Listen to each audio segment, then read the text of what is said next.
from the time man started becoming conscious of his own body, there has been the attempt to cover himself up in some way or the other, all over the world, whether it's the bark of the tree or the leaves or whatever it may be, and then subsequently cotton and then textiles, cloth.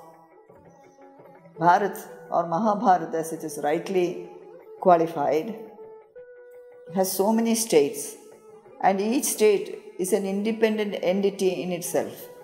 Kerala seems to have had, unconsciously perhaps, a color code knowledge.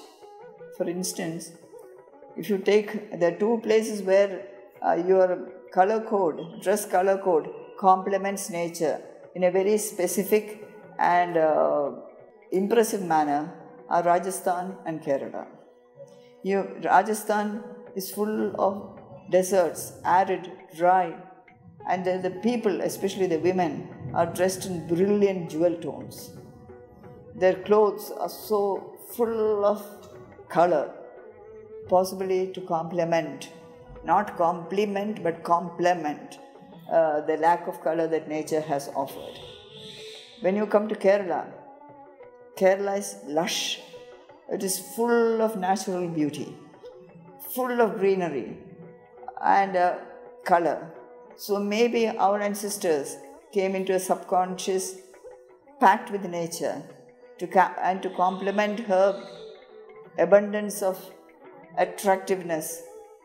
We adopted an off-white color code.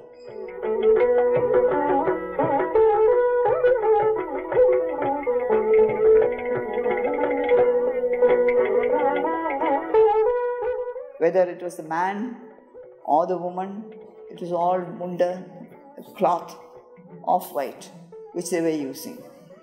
But coming to the munda, and it is only much later that the set munda came, different types of kara borders, then with all sorts of designs and weavings, so many innovative measures in set mundas came.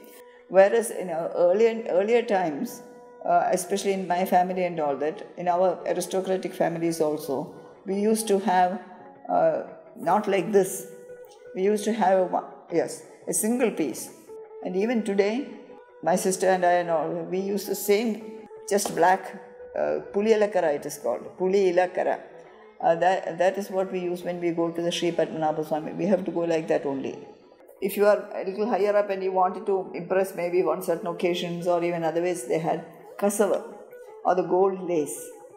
This has been an ongoing tradition, and the weavers came to Trivandrum. Balaramapuram is there. In Cochin there is a whole group in Cochin.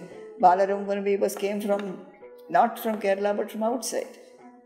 And they brought their muni. They had a muni who was to whom they were devoted. They brought his idol and they had a little temple. And it was Balarama Varma Maharaja, my ancestor, who actually brought them, and so that is why it is called Balaramapuram. Balaramapuram, one of the best known places in Kerala for handloom, perhaps holds the monopoly over the traditional Kasavu Mundu and the Settu Mundu. The cotton yarn is brought from Tamil Nadu in the hank form. This is later converted into bobbins in the winding process.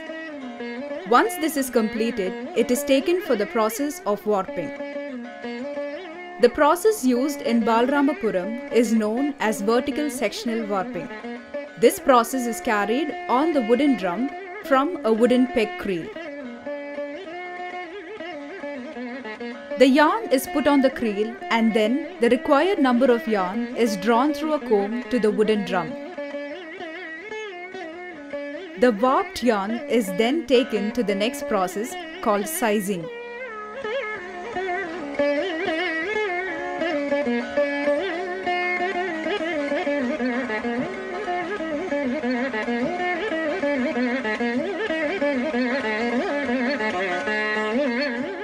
The yarn is stretched in an open area. This stretching is done between 4 and 7 in the morning. The temperature and atmosphere during these hours is considered apt for this process.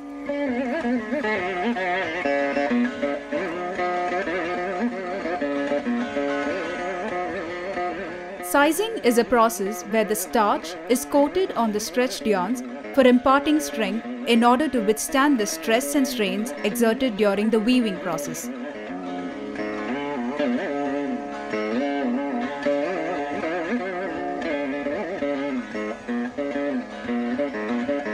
In Balaramapuram, the traditional method of street warping and brush sizing is practiced.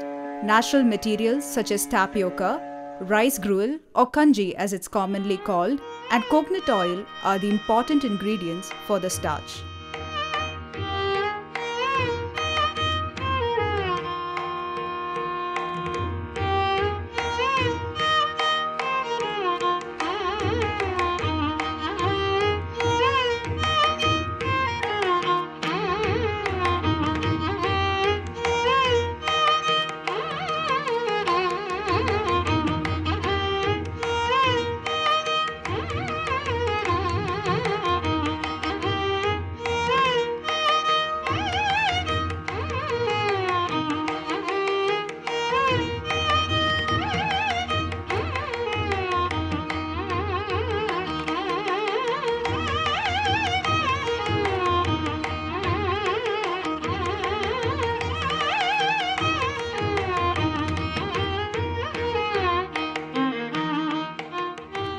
Then they starch it once more and brush with a comb made out of coconut fiber.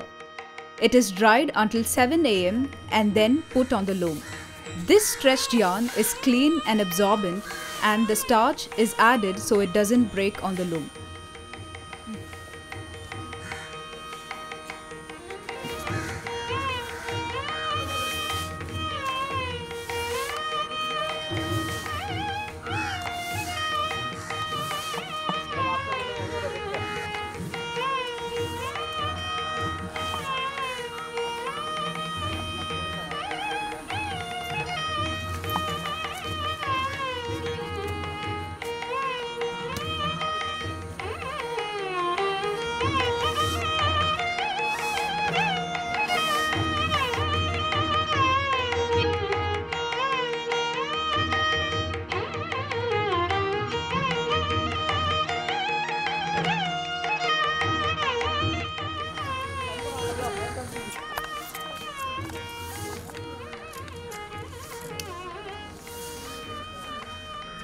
ഞങ്ങളുടെ ഈ ജോലിയുടെ തുടക്കം എന്ന് പറയുന്നത് വെളുപ്പിലെയാണ്. ഒരു മഴയില്ലെങ്കിൽ ഒരു 4-5 മണിയോടെയാണ് ഈ ജോലിയുടെ തുടക്കം.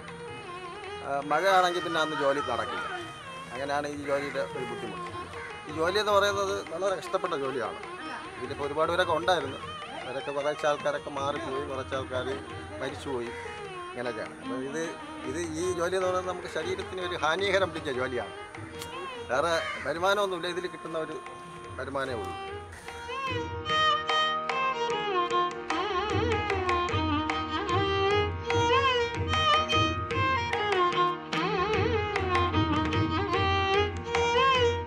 Pit looms are the most widely used hand looms in Balaramapuram. There are two types: throw shuttle out looms and fly shuttle pit looms. The Balaramapuram pit loom is of simple construction and there is no wooden superstructure to support its path. The sleigh is of light construction with provisions to hold bamboo reeds. The shuttle used is peculiar and is made of bamboo instead of horn or wood.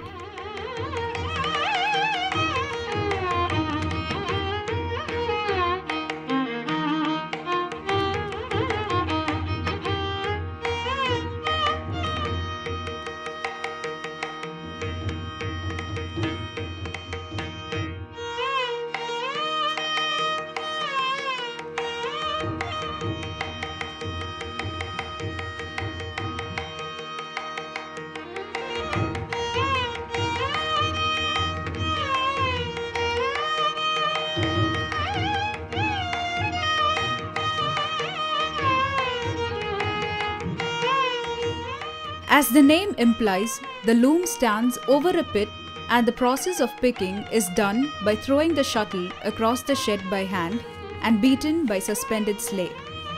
In Balaramapuram, it is this traditional process that secured them the GI tag.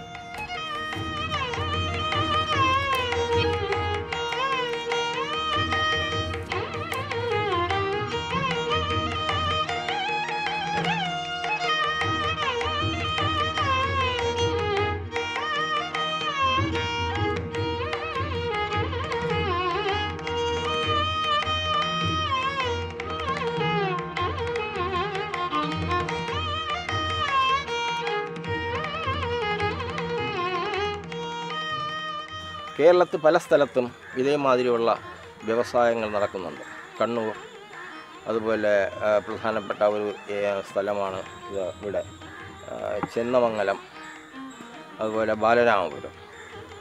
അപ്പോൾ ഇങ്ങനെ നെയ്തെടുക്കുന്ന ആ double വേസ്റ്റിയും ദാവണിയും, അതായത് ദാവണി എന്ന് പറയാം, സെറ്റുമുണ്ട്, സാരി, ഇതെല്ലാം മറ്റ് പല വിപണികളിലും എത്തിക്കുന്നുണ്ട്. ഇന്ന് വളരെയധികം ഫോറിൻ രാജ്യങ്ങളിൽ നമ്മുടെ ഈ കൈത്തറി മേഖല അവിടെയൊക്കെ എത്തുന്നുണ്ട്. എന്തിന്?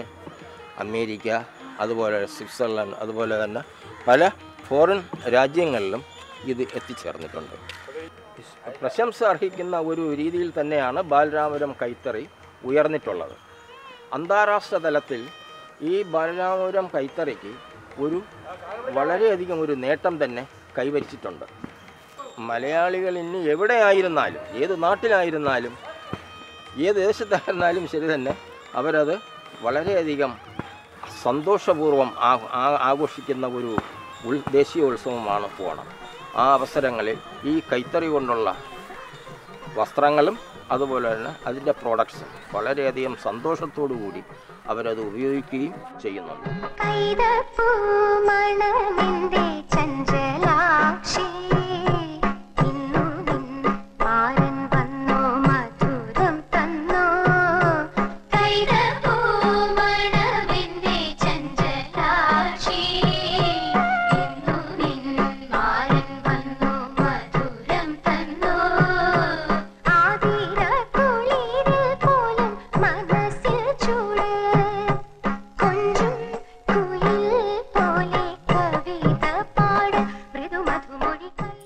White or off-white normally is indicative of sattvic component, sattvic character.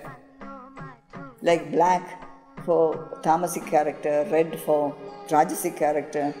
The white was always associated with sattvic character. And the gold lace. Gold, of course, all the gods love the jewelry. They are adorned with jewelry, or we think they love jewelry. Gold represented auspiciousness, Aishwaryam. I think maybe that was the reason they sort of hit upon those colors. Then with regard to Ravi Verma, the world famous artist Ravi Verma of Kilimanur Palace, he is famous in 2 or 3 ways. One, of course, is expertise in painting. The other, he gave a face to the gods and goddesses. You will find even in the calendar pictures, so many things. This all actually originally is Ravi Verma. Many people don't know. All over India you will find Saraswati, Lakshmi, Durga. So many of them are there. Basically they are all Ravi Vermas. They don't know that it is. That is one. Then he wanted to find a costume which would be best or most apt to drape his ladies. So he tried a number of different options and alternatives. Finally, he came to the sari. Now you find the munda in many of them, that because they are Kerala women. Wherever the Kerala woman is presented, he gives her the munda, because that is our costume. But otherwise, whether it's a goddesses or other women, he finally settled down on the sari. He brought about unity or national unity in dress concept with the sari. The sari became the accepted Indian costume. A sari means it is Indian.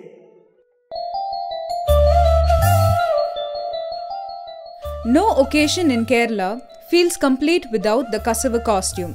It is much more than just a piece of apparel.